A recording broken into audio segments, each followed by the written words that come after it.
Border पार से टिड्डी का खतरा कम होने का नाम नहीं ले रहा है। पिछले 6 महीने से टिड्डी दल लगातार भारत में घुस रहे हैं। इससे जालौर ही नहीं, प्रदेश और देश के करीब 50 से ज्यादा जिले प्रभावित हैं। यह संकट इतना बड़ा है कि अब किसान इस बात को लेकर चिंतित हैं कि फसल की बुआई करें या नहीं करें।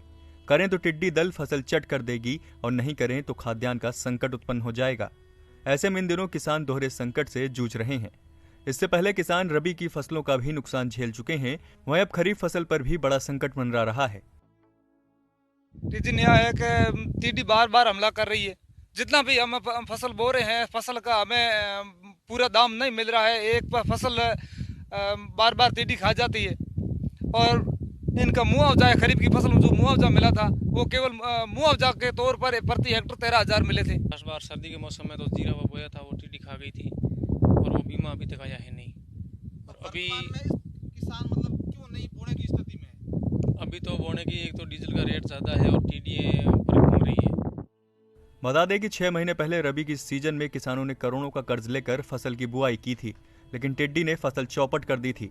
उसके बाद वन मंत्री सुखराम बिश्नोई और तत्कालीन कलेक्टर महेंद्र कुमार सोनी सहित अन्य प्रशासनिक अधिकारियों ने प्रधानमंत्री फसल बीमा योजना के तहत बीमा करवाने के लिए जिले भर में अभियान चलाकर किसानों को भरोसा दिलाया कि बीमा क्लेम दिलवाया जाएगा, लेकिन अभी तक बीमा क्लेम नहीं मिला है। ऐसे में किसानों का प्रधानमंत्री फसल बीमा योजना से भरोसा उठ चुका है।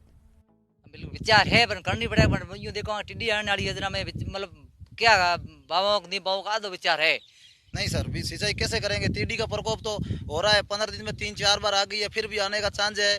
और खेतों में खुदाई कर दी है, फिर अब हिम्मत नहीं हो रही है अनाज बोने की। 500-600 रुपये आज बाजरे की थैली की रेट है, वो देकर के खेत में खुदाई करें। खुदाई की हुई है लेकिन बोने से मतलब क्या है नहीं। जैसे ही तो इसकी उपज शुरू होगी और टिड्डी का प्रकोप तो फिर हो जाएगा।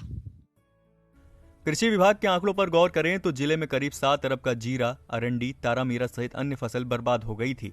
ऐसे में अब किसानों को लग रहा है कि महंगाई में कर्ज लेकर बुआई करें और टिड्डी ने वापस धावा बोला तो वे बर्बाद हो जाएंगे। ऐसे हालात में अब खरीफ की फसल की बुआई पर बादल मंडरा रहे हैं। वहीं जिले के कृषि यंत्रों की दुकान पर भी सन्नाटा पसरा हुआ है। व्यापारी का कहना है कि हर साल इन दिनों सीजन होती है, लेकिन इस बार कोई किसान कृषि यंत्र खरीदने के लिए नहीं आ रहा है। क्या पहले तो फसल खा गई टिड्डी और बाद में लॉकडाउन हो गया, इसलिए बिल्कुल कम खरीदते।